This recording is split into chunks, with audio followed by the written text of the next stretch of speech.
बिस्मिल्लाहिर्रहमानिर्रहीम। अस्सलाम वालेकुम। मेरा नाम सैयद मोहम्मद अली शाह है और आप यूट्यूब चैनल देख रहे हैं Ali maths academy. 10th class के लास्ट लेक्चर में हमने क्वेश्चन नंबर 5 और 6 सॉल्व किए थे एक्सरसाइज 2.1 के। आज हम क्वेश्चन नंबर 7 से स्टार्ट करेंगे। ज़रा लेंथी क्वेश्चन है। इस क्वेश्चन में एक इक्वेशन गिवन है और हमें प्रूव करना है कि अगर इसके रूट्स इक्वल हों तो ये दो कंडीशंस होंगी, इनको हमें प्रूव करना है। तो सबसे पहले ये इक्वेशन स्टैंडर्ड फॉर्म में, पहले एक्स स्क्वायर है, फिर एक्स है, फिर कांस्टेंट है, तो डायरेक्टली इसका डिस्क्रिमिनेंट ले लेंगे।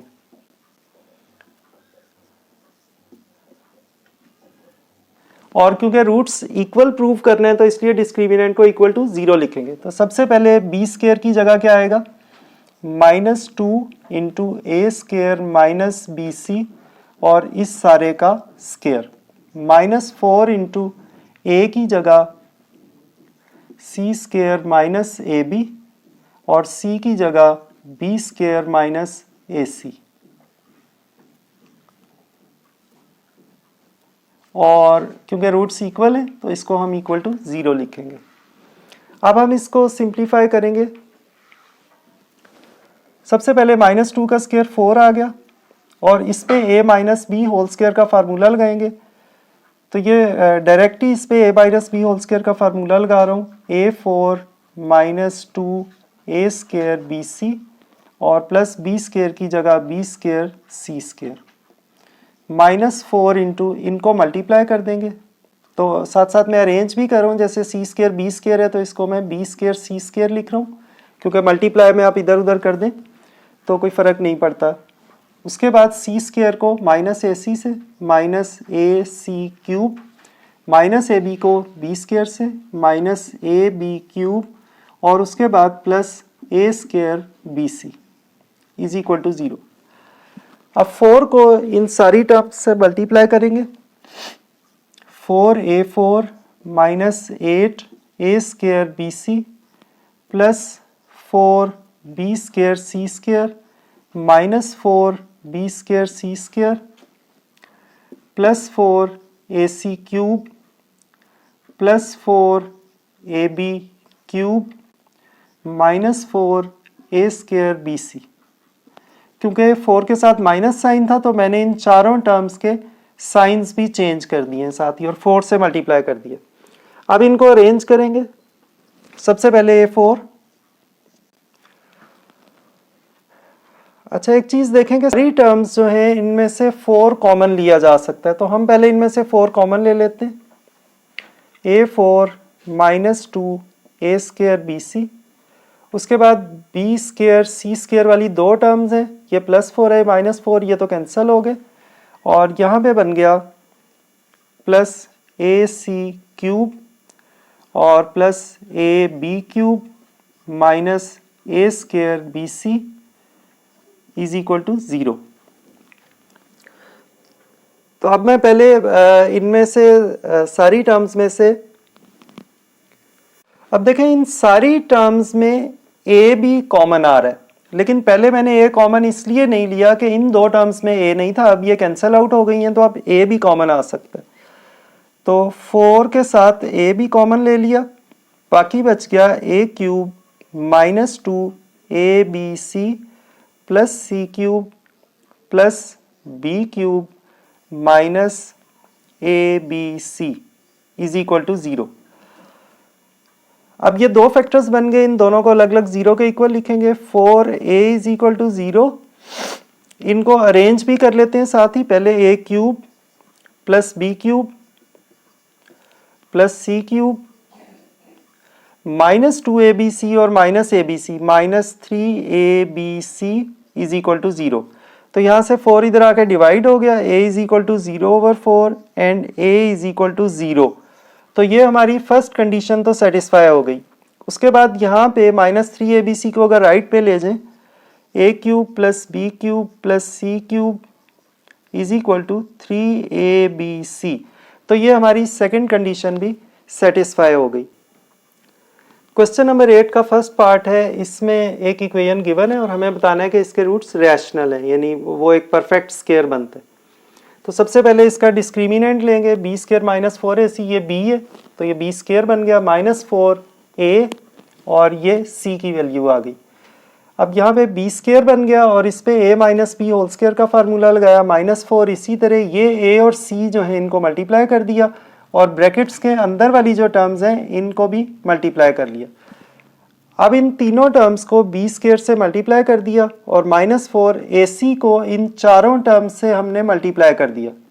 अब मैं इनको थोड़ा अरेंज करके लिख रहा हूँ a b c के लिहाज से, बी स्केयर सी स्केयर, उसके बाद जो है ये -2 a b c square, a square b square और -4 को इनसे मल्टीप्लाई कर दिया, -4 a स्केयर b c, फिर माइनस माइनस प्लस हो गया 4 a b स्केयर c और उसके बाद minus minus plus 4 a square c square और फिर -4 a b c square, -4 a b c square. अब मैंने इनको थोड़ा अरेंज किया। सबसे पहले स्केयर्स वाली टर्म्स जो थी दो स्केयर्स वाली वो लिख ली और उसके बाद बाकी टर्म्स लिख ली। अब देखें यहाँ पे 3 टर्म्स आ रही हैं स्केयर वाली, तो ये वाला फार्मूला बनेगा a plus B plus C whole square का, a square plus b square, ये 3 टर्म्स स्केयर वाली हैं और आगे 2ab 2bc और 2ca वाली ये 3 टर्म्स हैं। अब हमने इसको कंपेयर करना है कि ये वो फार्मूला अगर बन जाए, राइट हैंड साइड इसके इक्वल आ जाए, तो फिर हम इसको लेफ्ट हैंड साइड की फॉर्म में लिख सकते हैं, तो ये एक परफेक्ट स्केयर बन जाएगा। सबसे पहले देखें कि यहाँ पे ये जो 2ab वाली टर्म्स हैं इनमें से तीनों टर्म्स प्लस हैं और यहाँ पे ये जो 2ab वाली 3 टर्म्स हैं इसमें से पहली टर्म जो है प्लस है और बाकी 2 टर्म्स जो है वो नेगेटिव साइन के साथ हैं। तो अब हमें नहीं पता कि इनमें से कौन सी टर्म्स के साथ, इन तीनों में से किसके साथ नेगेटिव साइन लगेगा, तो हम उसकी थोड़ी सी जगह छोड़ देते हैं। सबसे पहले इसको लिखेंगे ab का स्केयर प्लस, इसको थोड़ी सी साइन की जगह छोड़ दी अगर कहीं माइनस लगाना पड़े, bc का स्केयर और प्लस इसमें भी साइन की जगह छोड़ दी 2ac का स्केयर। अब हम 2ab 2bc और 2ca वाली टर्म्स बना के देखेंगे। सबसे पहले 2ab आता है, ये हमारा a है, ये b है, ये c है, ब्रैकेट्स के अंदर वाली जो टर्म्स है। तो सबसे पहले 2a की जगह हमारे पास क्या आएगा ab, साइन की जगह हम साथ छोड़ते जाएंगे और b की जगह क्या आएगा bc, तो ये बन गया 2ab। हम इन a b c को देख के वो फार्मूले की राइट साइड बना रहे हैं, 2ab बन गया। उसके बाद बनेगा 2bc, 2 इंटू b की जगह bc और c की जगह 2ac और उसके बाद प्लस 2 इंटू ca, c की जगह आएगा 2ac और a की जगह ab।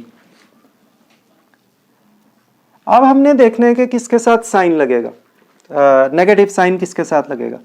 इनको मल्टीप्लाई करके देखें, ये बनता है 2ab square c, 2ab square c, तो ये टर्म पॉजिटिव है और इसमें क्या आ रहा है ab, इसका मतलब है हमारे a और b जो है ये पॉजिटिव है, c नेगेटिव है क्योंकि इन दोनों टर्म्स में 2ac आ रहा है। तो जब इनके साथ नेगेटिव साइन लगेगा तो ये दोनों टर्म्स जो है नेगेटिव हो जाएंगी, तो यहाँ पे माइनस लगेगा और ये दोनों टर्म्स पॉजिटिव रहेंगी। तो जहाँ जहाँ पे 2ac आ रहा है उसके साथ माइनस साइन लगा देंगे। अब हम इसको सिंप्लीफाई करके देखते हैं कि ये वापस यही रकम बनती है या नहीं बनती। ab का स्केयर लिया a square b square, bc का स्केयर लिया b स्केयर c स्केयर, ये नेगेटिव तो स्केयर में खत्म हो जाएगा, 4a स्केयर c स्केयर ये बन गया। उसके बाद इन तीनों को मल्टीप्लाई किया, 2ab square c, 2ab square c बन गया। फिर इन तीनों को अगर मल्टीप्लाई करें -2 टू द 4 abc स्केयर, तो -4abc स्केयर बन गया। तरतीब आगे पीछे हो तो कोई फर्क नहीं है। उसके बाद minus plus -2 to the 4 a square bc, तो -4a स्केयर bc, इसका मतलब है ये सारा कुछ इसके मुताबिक बन गया, इसको हमने स्प्लिट कर लिया। तो इनको अब कंबाइन करके लिख सकते हैं a plus b plus c का होल स्केयर, तो ये बन गया ab plus bc minus 2ac का होल स्केयर। तो इस पे a plus B plus C whole square का फार्मूला लगाएं तो यही टर्म बन रही है, ये हम चेक कर चुके हैं। और ये क्योंकि एक पूरा स्केयर बन गया तो लिहाजा ये एक परफेक्ट स्केयर है और रूट्स जो है वो प्रूव हो गया कि रैशनल है इस इक्वेशन के। तो स्टूडेंट्स इस तरह आज हमने क्वेश्चन नंबर 7 सॉल्व किया और क्वेश्चन नंबर 8 का फर्स्ट पार्ट हमने सॉल्व कर लिया है। नेक्स्ट लेक्चर में इंशाल्लाह हम क्वेश्चन नंबर 8 के सेकंड पार्ट से स्टार्ट करेंगे। अल्लाह ताला मुझे और आप सब लोगों को उस इम्तिहान में अच्छे नंबरों से कामयाब करे जिसके लिए हमें इस दुनिया में भेजा गया है। अपना और अपने इर्द गिर्द लोगों का बहुत ख्याल रखिएगा। अल्लाह हाफ़िज़।